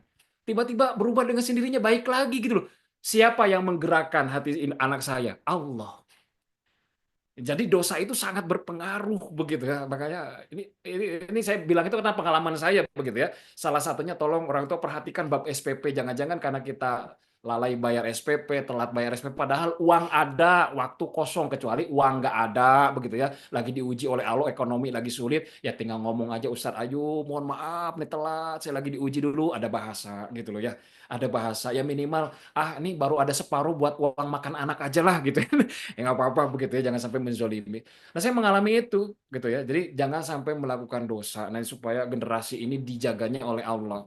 Kemudian orang tua berbuat kesolehan, memperbaiki diri. Kenapa? Karena tadi janjinya Allah apa? Ketika orang tua berbuat kesolehan, Allah yang akan menjaga generasi.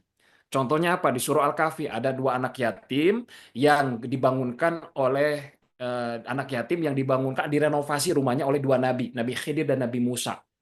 Itu gara-gara apa dibangunkan, dimuliakan oleh Allah. Wa kana abuhuma sholiha, karena bapak dari anak yatim ini soleh. Jadi kesolehan orang tua yang bisa menjaga generasi. Jadi kalau dengan anak-anak sekarang begitu ya, banyak dialog iman dikaitkan dengan Allah. Kemudian kita tadi begitu ya, kita tidak berbuat dosa, kemudian kita memperbaiki diri. Nah itu yang harus kita lakukan dengan generasi ini, cara meresponnya. Karena apa? Karena generasi ini kan di luar kendali kita, tapi di kendali Allah, dan kita nggak bisa mengendalikan anak-anak yang model begini harus merespon kayak gimana, tidak, hanya di kendali Allah. Nah itu kita lakukan dengan cara-cara yang Allah ajarkan kepada kita. Mungkin itu ya pengalaman saya ya Bun, jawaban dari saya. Jadi merespon anak-anak kita itu mulai dari sekarang tolong selalu dikaitkan dengan Allah supaya pertimbangannya itu bukan orang tua, bukan aturan, tetapi Allah. Tadi kalau kamu begitu kira-kira Allah suka atau tidak? Kalau nggak Allah disebut, logika yang akan menjawab. Kalau udah logika yang menjawab nggak akan selesai-selesai. Dan logika itu bikin pusing. Tapi kalau iman bikin tenang.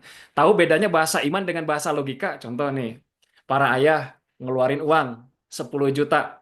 Ayah harus ngeluarin uang 10 juta. Tapi 10 jutanya itu antara zakat dengan pajak. Akan pilih mana? Coba kalau sama-sama ngeluarin uang 10 juta, harus mengeluarkan untuk zakat dengan pajak, nyamanan mana di hati? Pasti jawabannya zakat. Kenapa? Karena yang menjawab iman. Tapi kalau pajak menjawab itu logika kita. Pajak 10 juta. Apalagi banyak kasus begitu ya, oknum-oknum yang tidak amanah. Semakin membuat logika kita berjalan-jalan kan gitu. Jangan-jangan nanti juga nggak sampai pajaknya begitu ya. Ini, aduh, takut-takut dibelikan Rubicon kan. Kan bisa jadi kemana-mana pikiran kita begitu ya, karena ada oknum-oknum yang tidak bertanggung jawab begitu ya, karena kasus-kasus yang begitu. Nah, tidak nyaman. Jadi logika. Nah, saya juga sering nih mengganti bahasa-bahasa iman di pesantren. Contoh kalau ke santri ngajak piket beres-beres, jangan piket. Karena kalau logikanya yang jawab, Ustaz ngapain piket, kan kita udah bayar. Nah, logikanya. Tapi ganti dengan bahasa iman, amal soleh misalnya. Nah, ayo pagi ini kita beramal soleh di asrama. Ayo nak kita beramal soleh di kamar. Coba kalau sudah disebut amal soleh, kira-kira apa jawabannya? Nggak mungkin tuh Ya, jawabannya itu. Amal soleh kan nggak mungkin, nggak ada. Kalau udah amal soleh, imannya tunduk gitu. Nah itulah bahasa iman. Iman itu yang akan menundukkan hati. Nah, maka bahasanya mulai diubah ya, dengan anak usia remaja itu selalu dikaitkan dengan Allah, dengan iman, supaya hatinya mulai tunduk dengan keimanannya. Jadi makin dewasa itu makin taat kepada Allah. Pertimbangan apapun dalam kehidupannya selalu Allah. Itu yang harus dilakukan, generasi kita akan baik, insya Allah. Dan generasi kita akan baik begitu ya. Ini mungkin terakhir kali ya, Sarnya ada satu lagi di kolom chat. Iya, Ustaz. Izin Ada bertanya. ini. Bagaimana sebagai orang tua kalau anak-anak kita merasa dibedakan kasih sayang? Nah, ini yang ini terjadi di Nabi Yusuf nih. Ayah bunda sekalian, anak ini kayak anak-anak di pesantren nih. Anak merasa jauh dari orang tua itu tidak masalah. Yang akan jadi masalah itu adalah anak ketika ngerasa kehilangan kasih sayang dari orang tua. Ah, gitu. Salah satunya gini ya. Ada anak kita ada di pesantren nih, satu misalnya sisanya adik-adiknya ada di rumah. Tolong hati-hati tuh. Satu, kalau saya ngerekomendasikan ayah bunda tidak update status tentang kegiatan rumah atau di luar rumah di media sosial. Di Facebook, di TikTok, di Instagram, dan yang lain-lain. Kenapa? Khawatir kelihatan sama anak kita yang di pesantren. Oh, anak tahu dari mana kan gak ada gadget. Wah, anak sekarang mah pinter. Jam TIK, Kolemkom, akses internet. Kadang-kadang Ustadz pinjam handphone, ngakses dulu internet media sosial. Banyak lah anak-anak sekarang mah pinter gitu ya, walaupun di pesantren. Kenapa? Khawatir begini. Misalnya anak kita ini, kita udah bujuk-bujuk masuk pesantren. Udah masuk pesantren, dia mencoba bersabar, betah-betahin diri, ya menata perasaannya begitu ya. Tiba-tiba ketika ngelihat Facebook, ada lihat Facebook Umi, ternyata dia ngelihat Uminya lagi jalan-jalan keluar sama adik-adiknya, lagi makan di mana, wah foto-foto. Hati-hati, itu menyakitkan bagi anak yang ada di pesantren. Kata anaknya, kalau boleh ngomong anaknya, ya Allah, aku di sini udah berjuang mati-matian ngebetah-betahin, ternyata ibu sama bapak dan adik-adikku malah enak-enakan di rumah sana. Hati-hati itu, bahaya anak kita bisa ngerasakan begitu, maka dia akan terdistraksi ya kenyamanan dan dia nggak akan bisa berprestasi. Tolong mulai hari ini kalau punya anak di pesantren tobat lah, nggak usah di media sosial karena media sosial itu bahaya, membuat kita itu jadi kurang syukur, kita nggak fokus dengan keluarga. Contoh, ibu bapak bangun tidur lihat status WA orang, Insya Allah begitu ya. Lihat status orang bakal emosional, terjebak emosi kita di status orang. Misalnya nih contoh, ibu-ibu seneng nggak dibeliin Avanza baru sama suaminya? Seneng. Seneng, bersyukur atau tidak? Pol. Bersyukur. Tapi tiba-tiba ngelihat tetangga dibeliin Alphard, hilang tuh syukurnya. Aku cuma dibeliin Avanza, lihat tetangga dikasih. Nah, kadang-kadang begitu, hidup kita itu terjebak di status orang, padahal itu cuma pencitraan status itu. Makanya lebih baik hindari media sosial karena merusak secara psikologi rata-rata itu kalau kita nggak siap dengan media sosial. Media sosial itu tempat pencitraan, tempat flexing, tidak sesuai dengan realita kadang-kadang. Jadi kenapa emak-emak selalu marah-marah di pagi hari menyiapkan anaknya mau berangkat sekolah? Karena emosinya sudah terjebak di status orang. Suami orang ngebantuin pagi-pagi, suami aku malah diem-diem. Jadinya tuh nggak fokus gitu loh kemana-mana gitu ya. Nah, kita kadang-kadang begitu. Jadi anak kita pun sama, ini terjebak emosinya di status begitu orang-orang. Maka supaya anak-anak tidak merasa bahwa kasih sayangnya dibeda-bedakan, makanya sama. Kalau anak perhatiannya sama, jam perteleponan hadir walaupun kita sibuk telepon anaknya, jam kunjungan kita hadir kunjungan, jam waktunya ngirim uang jajan dikirim. Sehingga anak ngerasa bahwa kasih sayang diberikan orang tua itu tidak hilang, tidak berbeda. Jangan segitu, anaknya di rumah sebagian jajan tiap hari, di pesantren telat dikasih uang jajannya begitu kan, kasihan. Akhirnya apa? Banyak kasus santri mencuri itu gara-gara apa mencuri? Dia pengen jajan nggak punya uang karena nggak dikirimi orang tua. Jadi dalam pikirannya ya udah solusinya saya nyuri lah, gitu ya supaya bisa jajan. Nah itu gara-gara kita juga itu.